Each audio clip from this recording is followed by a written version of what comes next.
मेरे भाइयों बलगम, ये चेस्ट इन्फेक्शन की जितनी प्रॉब्लम है, मैंने अपनी उस किताब में सजदे में 80 बीमारियों का तज़किरा किया है। मेरे भाइयों सजदा एक ऐसी हालत है, सजदा एक ज़बरदस्त हालत है, सजदे के अंदर 80 बीमारियों का इलाज है। इसको सिंपल समझ लो, जब इंसान खड़ा होता है तो उसके जो फेफड़े होते हैं वो 60 to 70% काम करते हैं, जब वो रुकू में होता है 80 to 90% काम करते हैं, और जब वो सजदे में होता है उसके लंग्स पूरे खुल जाते हैं, वो हवा में आ जाते हैं और फेफड़े 100% काम करते हैं। लंबा सजदा करो मेरे भाइयों। नबी सल्लल्लाहु अलैहि वसल्लम ने फरमाया, अगर लोगों को पता चल जाए सजदा करने में क्या मिलता है तो लोग कभी भी सजदे से सर को, मेरे भाइयों सजदे की हालत में इंसान को सबसे ज्यादा क्या मिलता है?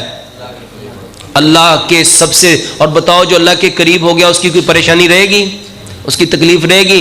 करके देखो। और इसका बेहतरीन इलाज है, हर नमाज के बाद 5 से 10 मिनट का सजदा करो और उसमें खूब रो, आंसू बहाओ। आज की मॉडर्न मेडिकल साइंस कहती है ये जो हमारे आंसू हैं ये सॉल्टी होते हैं, इसके अंदर HCl होता है जिसको सोडियम क्लोराइड कहते हैं। जिस्म के अंदर से जितना सोडियम क्लोराइड निकलता है उतना पोटाशियम का लेवल बढ़ता है। और ये जितने लोग दर्दों की दवाई खाते हैं, जितने लोग दर्दों की दवाई खाते हैं उसमें पोटाशियम ही होता है। जितने लोग ब्लड प्रेशर की दवाई खाते हैं उसमें पोटाशियम होता है। जितने लोग, अगर आप लोग चाहते हो आपका ब्लड प्रेशर बिना दवाई के ठीक हो, आप चाहते हो आपके कमर की दर्द बिना दवाई के ठीक हो, आप चाहते हो आपका पेट बिना दवाई के ठीक हो, तो मेरे भाइयों सजदे में रोया करो, सजदे में रोया करो।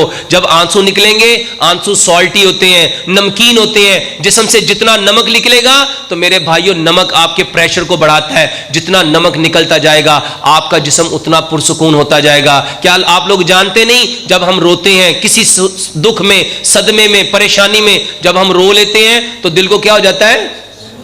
वो क्यों हुआ? क्योंकि आपके जिस्म के अंदर से सोडियम क्लोराइड निकल गया। वो सोडियम क्लोराइड जो निकलता है वो आपके प्रेशर को बढ़ाता है। इसीलिए डॉक्टर ब्लड प्रेशर के मरीज को क्या कहते हैं? आप लोगों ने नमक, क्योंकि नमक प्रेशर को बढ़ाता है। तो मेरे भाइयों सजदा करो, बेहतरीन इलाज है। और बलगम के लिए, रेशे के लिए बेहतरीन इलाज है, गुड़ खाओ, गुड़ खाओ।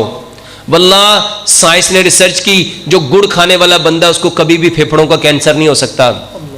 गुड़ खाने वाले को कभी भी फेफड़ों का क्या? गुड़ कहां से आता है? मिट्टी से। इसको समझ लो, हम किस चीज से बने? मट्टी से। जाना कहां है? हमारी इब्तिदा आदम अलैहिस्सलाम को किससे बनाया रब ने? जाना कहां है? मट्टी में। और ये जो दरमियानी वक्त है जिसको जिंदगी कहते हैं, हर इंसान की हर नीड को अल्लाह ताला ने कहां रखा? पानी को देखो, गंदम को देखो, चावल को देखो, सब्जियों को देखो, अजनास को देखो, वो सारी की सारी कहां है? मट्टी में। अगर एक काम और कर लोगे मेरे भाइयों, अल्लाह ताला ने हमें मट्टी से बनाया, मट्टी में जाना है और हमारी सारी जरूरियात को मट्टी में रखा। आज से सिर्फ 50 साल पीछे पलटो, जब हम सब फितरत पे थे, हमारे घर मट्टी के थे, चूल्हे मट्टी के थे, मकान मट्टी के थे, कनालियां मट्टी की थी, तंदूर मट्टी के थे, बर्तन मट्टी के थे। सच बताओ किसने बीमारियां देखी थी? ब्लड प्रेशर किसको पता था? कोलेस्ट्रॉल कौन जानता था? असल में उस वक्त हम अपनी फितरत पे थे।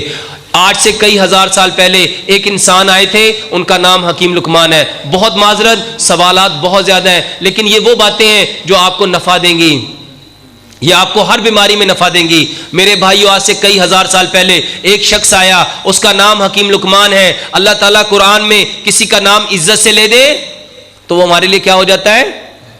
काबिले एहतराम। अल्लाह ताला ने हकीम लुकमान का नाम नहीं लिया, उसके नाम की पूरी सूरत उतारी। मगर कौन जानता है हकीम लुकमान कौन थे? आज पूरा ग्रीक, वल्लाह पूरा यूनान हकीम लुकमान की एक एक बात को फॉलो कर रहा है, एक एक बात को फॉलो कर रहा है। हकीम लुकमान से किसी ने पूछा इंसान बीमार क्यों होते हैं? आपने फरमाया सिर्फ एक वजह है, वो अपनी फितरत से दूर हो गया। बीमारी का सबब क्या है? अपनी फितरत से दूर हो गया। उनसे इलाज पूछा गया, इलाज क्या है? उन्होंने कहा हर बीमारी का एक इलाज है, उसको फितरत पे फिर ले आओ, उसको फितरत पे फिर ले आओ। इसको समझो प्यारे पैगंबर जनाब मोहम्मद सल्लल्लाहु अलैहि वसल्लम की जुबान से आपने फरमाया इस कायनात में आने वाला हर बच्चा किस पे आया है? फितरत इस्लाम पे। बीमारी इस्लाम से दूरी है, इलाज फिर इस्लाम है, वापिस आना है। और आज मेरे भाइयों यूरोप में ये जो मैं बातें आपको कर रहा हूं इसको नेचुरल पैथी कहते हैं। इसको क्या कहते हैं? नेचर किसको कहते हैं? फितरत को। मेरे भाई उन्होंने नाम बदल के इस्लाम को प्रमोट कर रहे हैं, हमने उसको छोड़ दिया है। हकीम लुकमान का कहना कि सिर्फ फितरत पे ले आओ, और हमारी फितरत क्या थी? मट्टी। अपने बर्तन मट्टी के करो, अपने घरों से अगर ब्लड प्रेशर निकालना चाहते हो, कोलेस्ट्रॉल निकालना चाहते हो, ट्राइग्लिसराइड निकालना चाहते हो, लिपोप्रोटीन निकालना चाहते हो, और अपने एलडीएल का लेवल, एचडीएल का लेवल, वीएलडीएल का लेवल नॉर्मल करना चाहते हो, अपने घर से सिल्वर और प्लास्टिक निकालो। वल्लाह कैंसर की सबसे बड़ी वजह प्लास्टिक और सिल्वर है। सिल्वर घिसता है, बताओ वो घिस के जाता कहां है? और पूरी जिंदगी सिल्वर जिस्म से निकल नहीं सकता। ये जो लोग आज तप रहे हैं ना, ये हदीस भी है, जो चीज जहां जाती है उसके गुण लेके आती है। जो चीज जहां जाती है इंसान अपनी सोबत से पहचाना जाता है। नबी सल्लल्लाहु अलैहि वसल्लम ने क्या फरमाया? अपने भाई को अगर जानना चाहते हो, हर भाई, हर मुसलमान अपने भाई के दीन पे है। ये हदीस है ना, इसको समझो। साइंस समझ गई। साइंस कहती है जो चीज जहां जाती है उसकी प्रॉपर्टी लेके आती है। सिल्वर के अंदर खाना जाएगा, बताओ खाने की प्रॉपर्टी लाएगा कि नहीं लाएगा? अपने बर्तन मट्टी के करो, उसके अंदर जो कुकिंग ऑयल डालना है, सरसों का तेल डालो। सरसों का तेल कहां से आता है? मट्टी से। चीनी, मीठा खाना है तो जमीन से निकलने वाला मीठा खाओ। जमीन से निकलने वाला मीठा क्या है? गुड़ खाओ।